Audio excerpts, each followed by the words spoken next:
Hello everyone, আজকে এই ভিডিওটা বানাচ্ছি আর একটা কনফিউশন ক্লিয়ার করবো বলে। মেড অফ হবে নাকি মেড ফ্রম হবে, এটাই তো কনফিউশন হয় আমাদের। তো যদি আপনার মনে এই কনফিউশনটা হয়, আপনি একা নন, এরকম অনেক মানুষ আছে যাদের মধ্যে এই কনফিউশন হয়। এই ভিডিওর উদ্দেশ্যই তাই, এই কনফিউশনটাকে চিরকালের মতো ক্লিয়ার করা। আমাকে একটু টাইম দিন, কথা দিচ্ছি আপনারাও কিছু নিয়ে যাবেন। চলুন তাহলে শুরু করি। এই দেখুন, এটা হচ্ছে একটা জলের বোতল। ভালো করে লক্ষ্য করে দেখুন, বোতলটা প্লাস্টিকের তৈরি, মানে এই বোতলটা যে উপকরণ দিয়ে তৈরি সেই উপকরণটা আমরা দেখতে পাচ্ছি। যখন যে উপকরণ দিয়ে জিনিসটা তৈরি হচ্ছে সেই উপকরণটাকে দেখা যাচ্ছে, তখন আমরা বলবো made of. The bottle is made of plastic. এবার দেখুন, এই হচ্ছে একটা ঘিয়ের শিশি, এই হচ্ছে ঘি।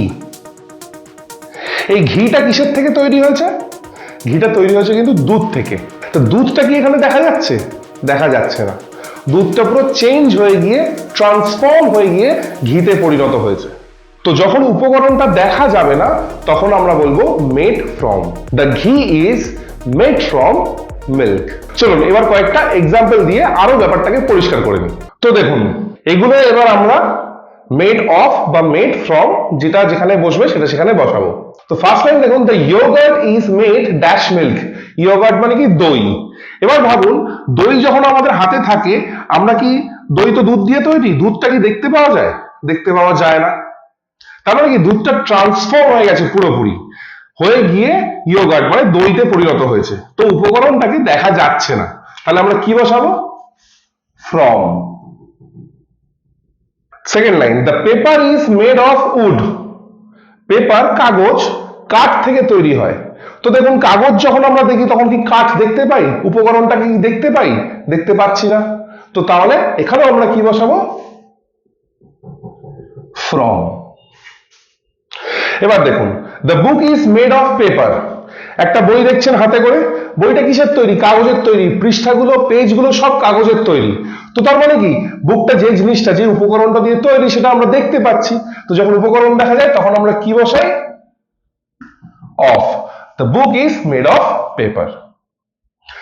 এটা দেখুন, butter is made of milk. Again, butter, মাখন, দুধ থেকে তৈরি।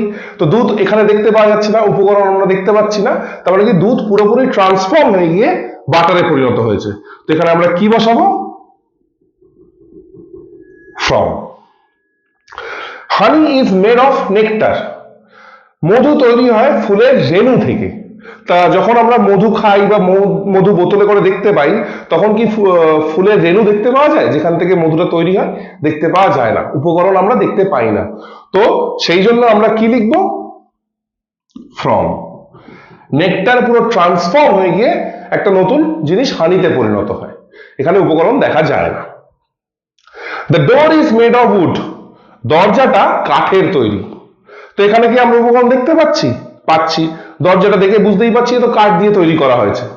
তো যখন উপকরণ দেখতে পাই কি বসাই? Exactly, of. The door is made of wood. The jacket is made dash leather. জ্যাকেটটা লেদার দিয়ে তৈরি। এখানে উপকরণ দেখা যায়, কারণ লেদার জ্যাকেট আমরা পরি বা দেখেছি অন্যকে পরতে। জ্যাকেটটা যে লেদারের তৈরি পরিষ্কার দেখতে পাওয়া যাচ্ছে, আমরা দেখেই চিনতে পারি যে এটা লেদার জ্যাকেট। তো যেহেতু উপকরণ দেখা যায়, আমরা কি বসাবো? Made of leather. Plastic is made of oil. Plastic তেল থেকে তৈরি হয়। এবার প্লাস্টিক হাতে নিয়ে আমরা চান্স নেই কোনদিন এটা বুঝবো যে এটা অয়েল থেকে তৈরি। উপকরণ নট সিন, দেখা যাচ্ছে না। তো আমরা কি বলবো তাহলে? From. Salad is made dash vegetable. Salad vegetable দিয়ে তৈরি। স্যালাড তো দেখেই বোঝা যায় ভেজিটেবল রয়েছে এর মধ্যে, শসা, পেঁয়াজ, গাজর, টমেটো সবকিছু রয় থাকে এর মধ্যে, দেখেই চিনতে পারা যায় এগুলো ভেজিটেবল। তো সেই কারণে এখানে কি বসবে? অফ, কারণ স্যালাডের উপকরণ আমরা চোখে দেখতে পাচ্ছি। Sugar is made dash sugar কেন। আখ থেকে চিনি তৈরি হয়। এবার চিনি যখন আমরা দেখি, আখ দেখতে পাই? পাই না, মানে উপকরণ দেখা যাচ্ছে না। তাহলে কি লিখবো?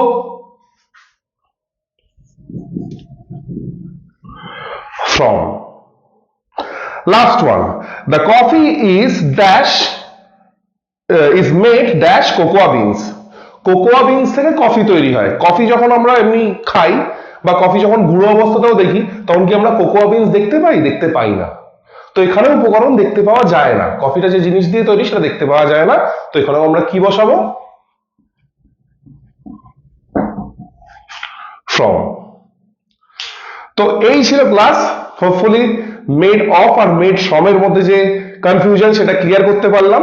ভিডিওটা যদি মিনিংফুল হয় তোমাদের কাছে, তাহলে ভিডিওটা লাইক করো, শেয়ার করো, সাবস্ক্রাইব করো চ্যানেলটাকে। Thank you so much for your time. Have a good day.